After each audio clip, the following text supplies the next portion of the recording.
What if the habits we nurture, those small choices we unconsciously repeat, are quietly, but inexorably, stealing our years? What if they are more than skin deep, more than the lines on our faces or the silver in our hair? What if, beneath the firmament of those physical changes, the real process of aging is taking place at the very core of our being? Imagine our lives as a serene garden. In the center sits our younger selves, energetic, robust, unaffected by the passage of time. Around us, growing unseen, are the experiences and practices that, like resilient weeds, slowly crowd out the vitality of our youthful garden. Today, I invite you to walk with me through this garden, to identify and understand these seemingly innocuous habits that might be accelerating that fading process. How can we, with the wisdom of the ages, prune the garden of our lives, nurturing instead the bloom of true, enduring vitality? Consider, first, the realm of accumulated resentment. Marcus Aurelius once mused, "The best revenge is to be unlike him who performed the injury." Resentment, like a creeping vine, weaves through our consciousness, binding us to past grievances, siphoning our joy, and maturing us in bitterness. Each moment replayed with regret and anger is a moment stolen from our heart's tranquility. Replace resentment with forgiveness, which Seneca beautifully likened to a second chance at happiness. In choosing the path of letting go, we deny the bitterness its harvest and reclaim our time and energy for present joys.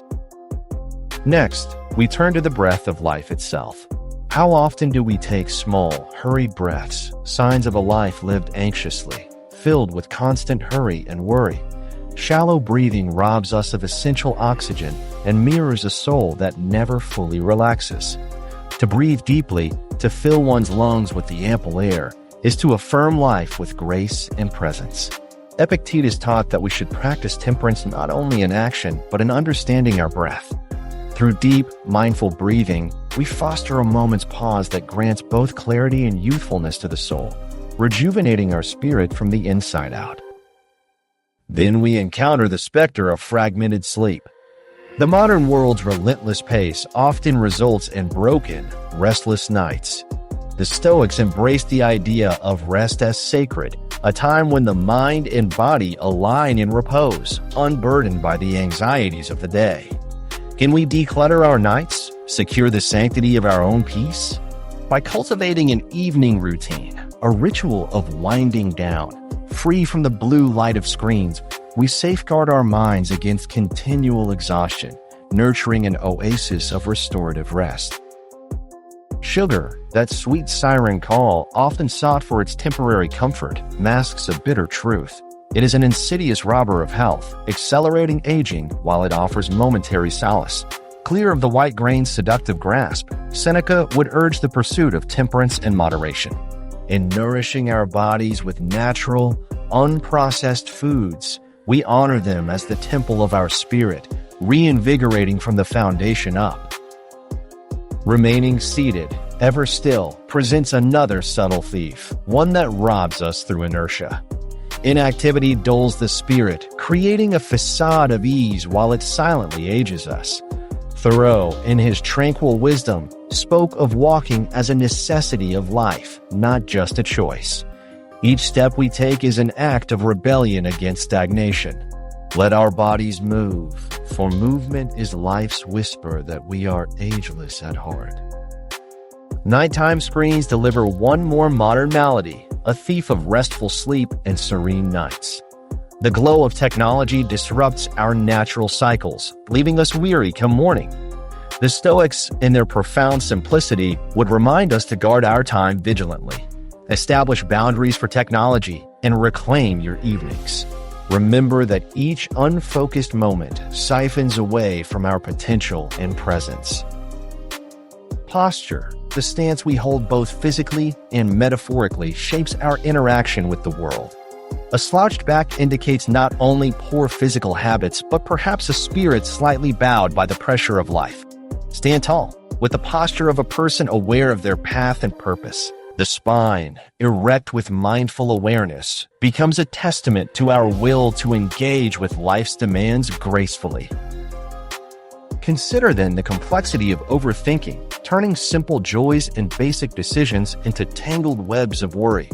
Overthinking, much like unquenchable thirst, amplifies perceived imperfections, whispering lies of inadequacy, aging us in insecurity.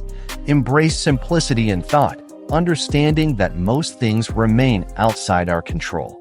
Marcus Aurelius would advise that we spend energy where it truly matters, allowing the rest to pass without undue resistance. Next is the profound absence of living without a clear purpose. Purpose fuels our youthful exuberance, granting us vitality even as days turn to years.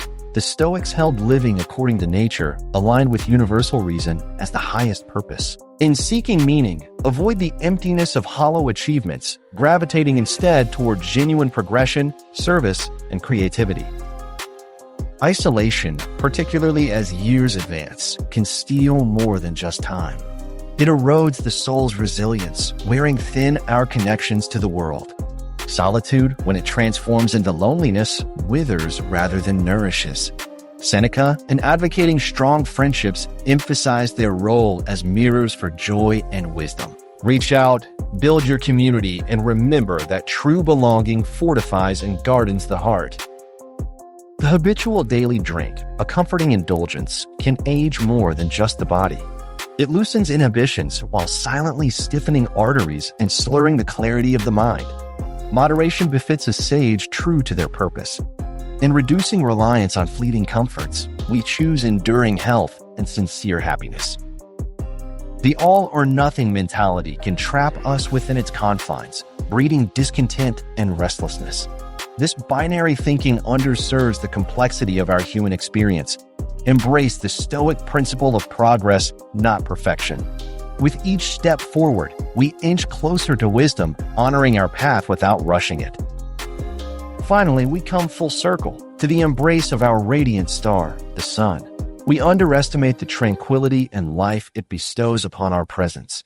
To see the sun infrequently is to forget nature's inherent rhythm, the true architect of our vitality. Step into its light, absorb its warmth. It offers not just life to you, but a reminder that beneath its gaze, we are forever young. So, dear seeker, as we walk this path together, remember that these extended years before us are not to be hurried, nor harried into oblivion. We possess the means to prune the weeds, tend to the garden of our days with intention and care, cultivating serenity, dignity, and age-old wisdom. In following the Stoic path of virtue, let us resist those habits that slyly quicken time. Breathe deeply, live purposefully. As Epictetus wisely observed, no man is free who is not master of himself. Let us, indeed, be masters over the years, garnering from them the fullness of life, not its premature end.